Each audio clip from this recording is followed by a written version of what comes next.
In lecture 29, we will discuss the initial value theorem of Z transform and the final value theorem. Okay, initial value theorem is basically to find the initial value of the signal, that is x of 0.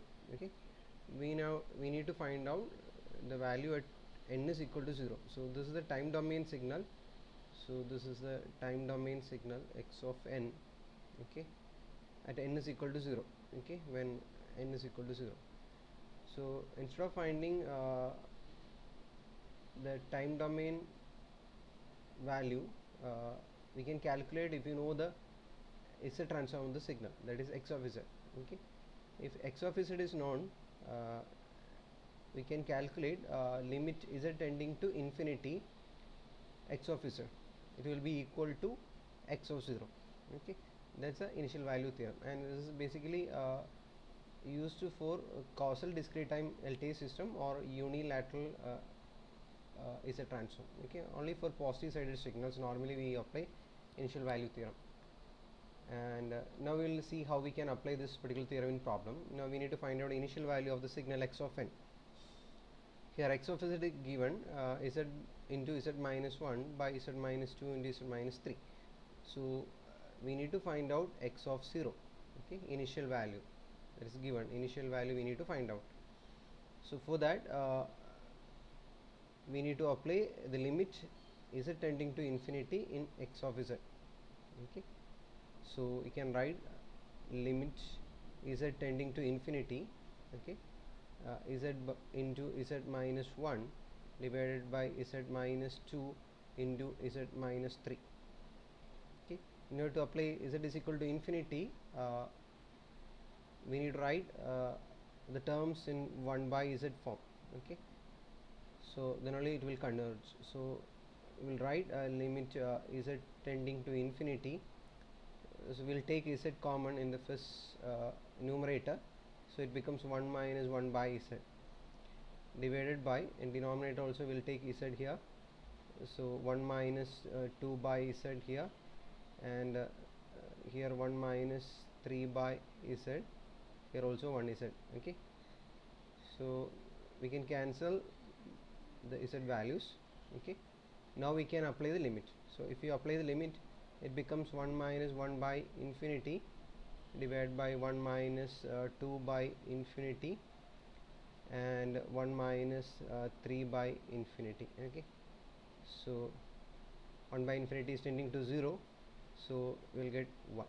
So the final value of the signal is, sorry, initial value of the signal is equal to 1, that is x of 0 is equal to 1.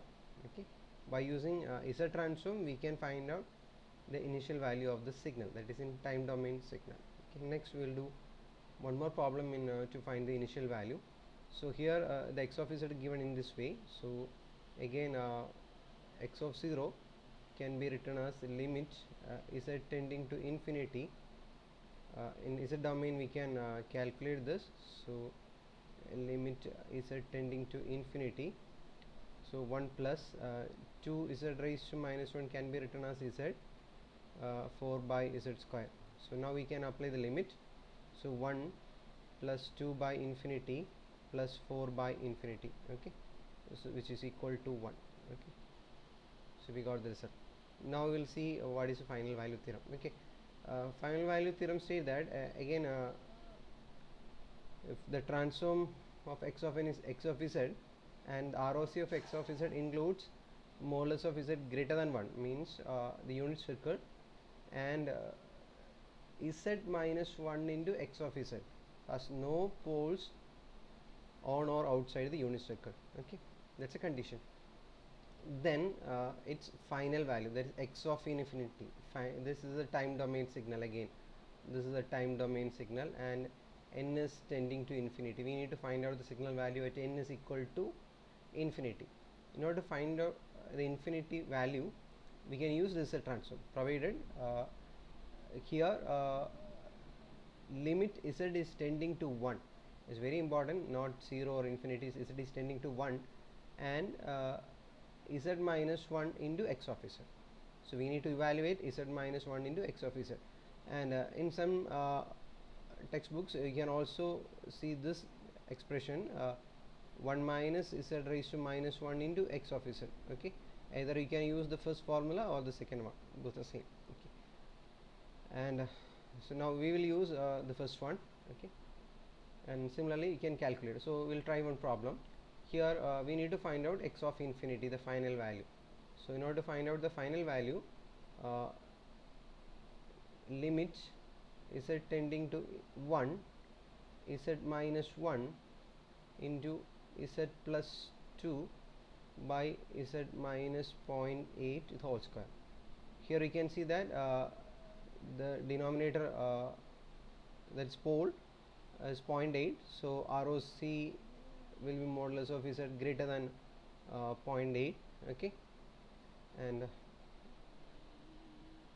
this is again this is applied for causal signals, and here you can see that there is no pole at z is equal to 1. Okay, so or outside the unit circle, so we can apply this particular equation. So that's a main point. Okay, now we can apply z is equal to 1 here, so it becomes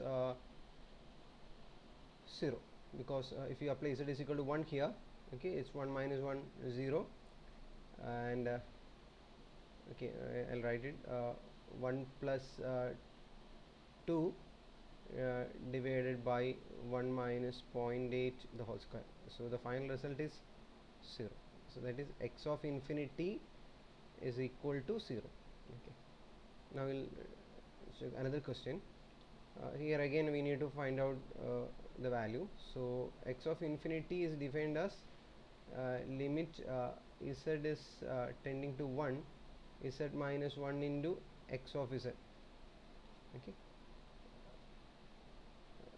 and here limit z minus 1 into here z minus 1 into 3z plus 4 divided by z minus 1 into z plus 1. Okay, now we can see that this is minus 1 and z minus 1 will cancel, but there is a term z plus 1. Okay, we need to check the poles of z minus 1 into x of z. So we need to check this condition, z minus 1 into x of z we need to check. So here you can see that there is a pole at z is equal to minus 1, so it will lie in the unit circle. Okay, so if you plot, so this is a minus 1 point and this is modulus of z is equal to 1 unit circle, so the condition violates, so we cannot calculate the x of infinity by using this, so undefined. Okay, so cannot find out by using this final value there. Thank you.